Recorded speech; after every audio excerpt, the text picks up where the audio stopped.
Is Neverness to Everness set to be the best gacha of 2026?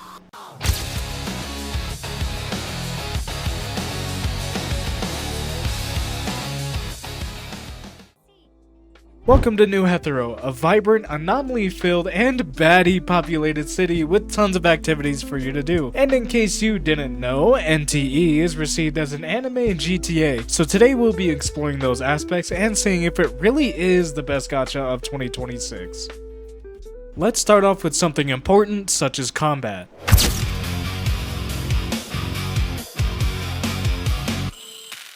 To put it simply, I feel like the combat in this game is well paced and is overall very similar to other gacha games. Not like Genshin, but more so WoWa, including the integration of team attacks. More features of combat have break, parry, and dodging, kinda like Zenless Zone Zero and WoWa. Truthfully, the combat in this game is familiar and I feel as though it offers almost nothing new, or I'm completely missing something. I think this next segment is where the game really shines, and that's hobbies. Keeping an eye on the road. For as much as I do like this section, I am gonna speedrun it a little bit. For this particular hobby, you go around the city collecting trucks of various valuables and delivering them to set business. One of my other favorite hobbies being racing, of course. Should be self-explanatory where you race around New Hetero. You can also race against different groups as well. One of my other favorites is owner selection.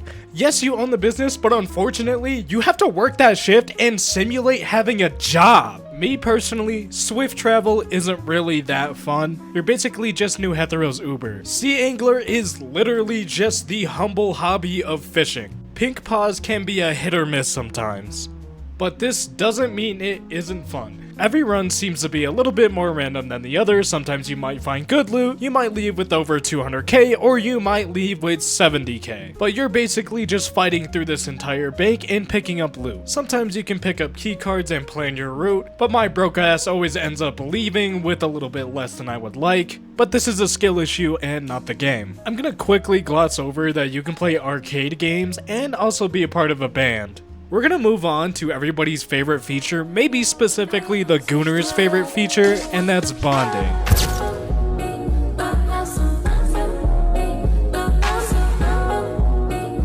Bonding in NTE is basically a hangout system for select characters that let you unlock them not only as passengers in your vehicle, but a roommate in your house as well. It mainly consists of random events and hangouts, and to boost your bond level, you can use gifts, and this also lets you unlock their lounge cosmetics. So let's talk about travel.